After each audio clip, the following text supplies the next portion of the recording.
Hi. We're gonna talk about Korean pop idol groups. So I'm Sohee. I'm Yuka. I'm Jin. I'm David. I'm Victoria. And we're missing William Chung.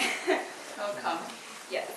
So we're gonna talk about briefly about what K-pop idol groups are, and then first generations and current idols, and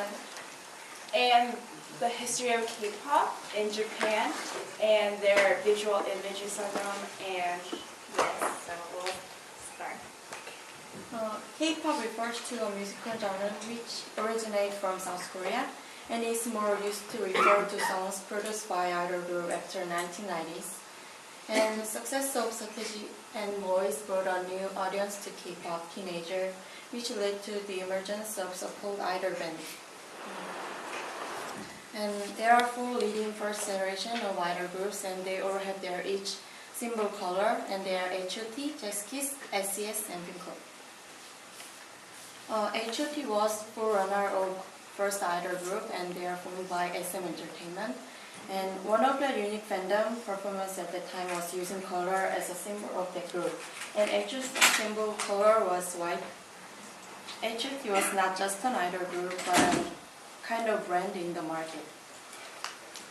J.S.K.I.S is 6-member group, and they were rival of H.O.T, and they are formed by DSP Entertainment. Originally, they are planned to debut as a hip-hop duo, but after the success of H.O.T, the agency changed their plan to debut 6-member, and their symbol color was yellow. In recent TV drama, the conflict between H.O.T fans and J.S.K.I.S fans is shown. S.E.S is first highly successful girl group, and they are formed by SM Entertainment, and SM Entertainment selected every member in consideration of overseas expansion, so they are hugely popular in Japan and Taiwan. Pinkle was also rival of SES, and in order to increase the awareness in China of their new product, Samsung adopted the marketing, which included holding Pinkle's concert in China because they were very popular in China at the time. There are several factors that made them successful at the time, and the most important characteristic is an entertainment training before their debut. Also, visual aspects as excellent dancing performance was really important because it appeals to teenagers strongly, and their fun appearance and ability to use in other languages was also important. Thank you.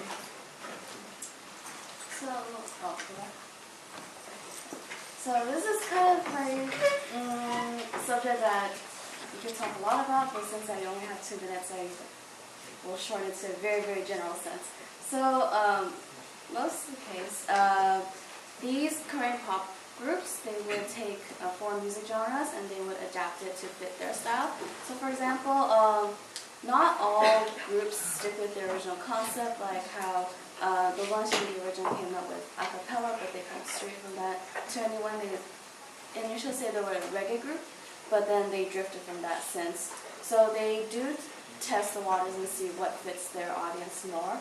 And linguistic hybridization, we often see a mix of Korean and English lyrics, and I didn't pull one specific example just because we have lyrics later in our presentation where you can see the mix of languages there.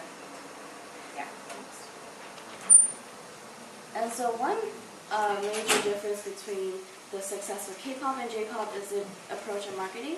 So Korean entertainment companies train their artists to be proficient in not only their main language, Korean, or if that's not their first language, they would train them to be proficient in it.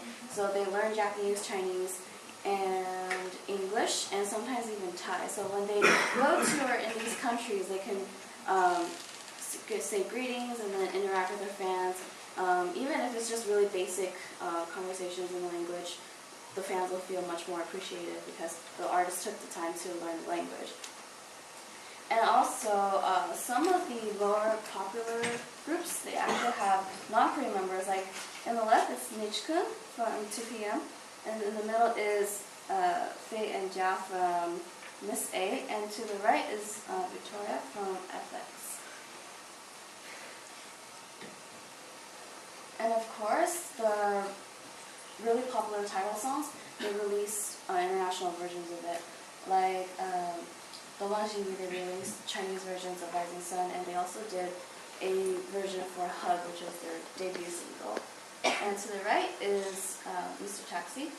I'm not going to play that because we're short on time, but when you guys get the PowerPoint slides, you can click on that and see. And so, so also one thing is that I think the SM10 Live in Paris concert was one of the very first K-pop concerts held in Europe, and this was really successful. And they also did tours in LA, which attracted over 25,000 fans. Okay, so now I'm going to talk about how the K-pop industry is used for marketing. So like the main entertainment companies such as SM, JYP, and YG Entertainment, they use two theoretical tools called commodification and voyeurism. And basically commodification means the selling of desire, and voyeurism means the fulfillment of sexual gratification through view. So they use these two strategies to basically catch the audience's attention and to gain popularity for their idol groups. So through commodification and voyeurism, entertainment companies sell desire basically through emphasis on makeup, costumes, and dance, so basically visuals. And they're selling the image of an idol. And so through these, they promote their celebrities as fantasy objects. So two examples are 4 Minute Tuna and the group called A, and basically, Rainbow, and their song is called A, and they weren't as popular before, but through this dance, they gained immense popularity, and it was deemed really provocative to the point where there was a large controversial debate whether these two dances or songs should be banned from stage. So all of these attempts to feature suggestive clothing and suggestive dances are to catch the attention of the audience. And even though there are a lot of diverging images that are just promoted by these groups, the main image for boy idol groups are to feature like masculinity, and for girl idol groups to feature femininity, especially because the male idol groups, they target the female audience, and the female audience, the idol groups target the male audience. So because there's more focus on image, there's less emphasis on like musical talents as shown, and especially through Girls' Generation's hit song G, if you look at the lyrics, it's not that you can't really you don't have to go into depth whether to know what the song is actually saying. It's just like, I don't know, very shallow lyrics, should I say? So yeah, bands vicariously live through celebrities for the companies to preserve their fantasy, and that's basically one of the reasons or justifications why companies try to keep secret relationships between artists. And one example is Seven and Park. They were dating for 7 years until the photo got leaked, and it was just to basically just preserve the fans' fantasy of their favorite celebrities and to protect them from fantasy love and support. So as Ms. Ham already addressed, I'm going to kind of give you more in-depth analysis of commodification. So idol groups culture seeping into society. Idol groups have become great revenue for the giant entertainment corporations, and girls' bodies are objectified, materialized, and being under control. So the relational structure between idol groups, the entertainment companies can be seen as fathers and mothers. Um, Fathers being entertainment company which provide all the training and the advertisement, while mothers being fans who consume the culture.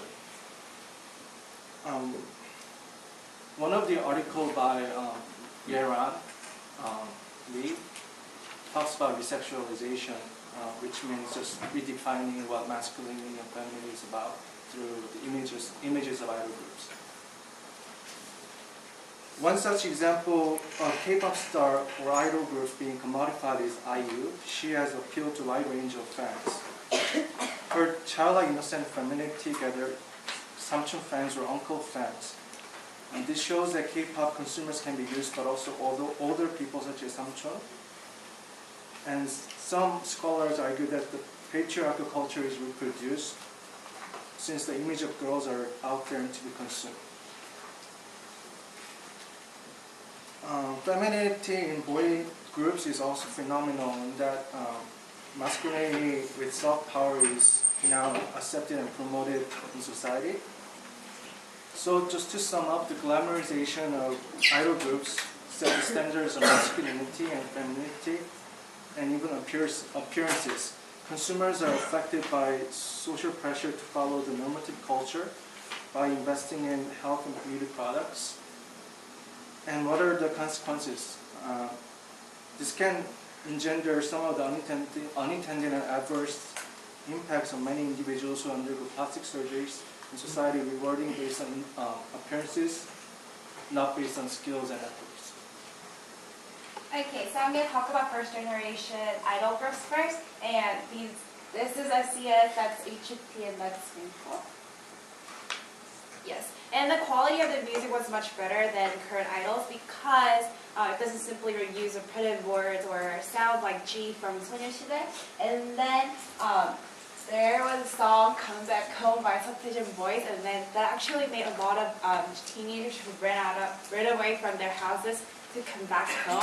And their third album consists of songs about unification of the South and the North Korea and education and drugs, which led the system of censorship to be abolished later on because the fans were really into it and they supported the songs like that. And then there were the songs like "촛불하나," 어머니께, which was like "Bloody Candle," and "Dear Mom" by G.O.D was really successful. And then those lyrics are just encouraging and yes, encouraging and positive. And current idols are more talented because they have better system under the big companies, and they've been through a lot of trainings, and they're more multilingual. And then it's really hard because I did a little math.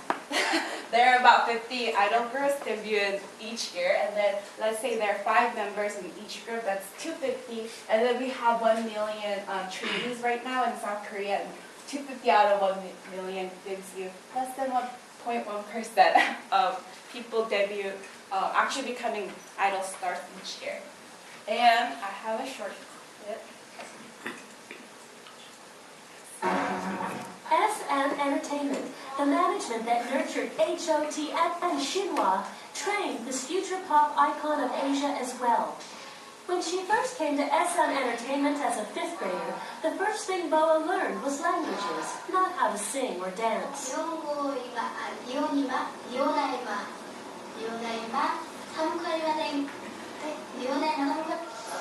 Yes, so they learn the language first, and some idols are criticized because they're just really beautiful, but not good at singing. I'll show you a clip of it.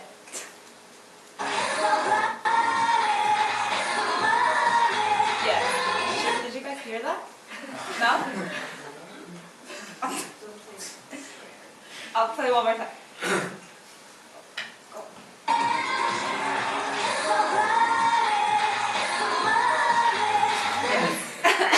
So, not because there are usually 5 members in one group, so they're not all good at singing.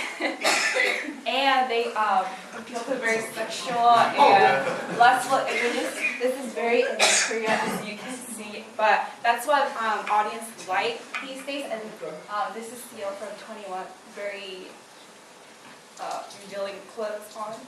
Yes, and then they go through some scandal. She's not an idol star, but she was an actress who committed suicide because she was forced to sell her body to get the position or get the role in the drama. And this just shows that a lot of idol stars actually go through the same situation. So we went over the effects on domestic South Korea, but now before we go into our closing statement, I'm gonna go over the globalization effect. It could be summed up as this quote right here by Hyunjin Shin.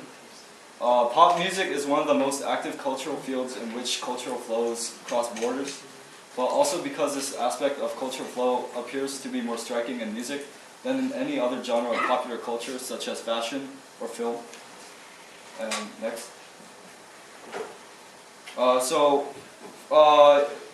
Before K-pop idols set a standard in reaching it to an international audience today, they had pretty humble beginnings. In the 1960s, the earliest example of globalization was Korean enka singers. Enka meaning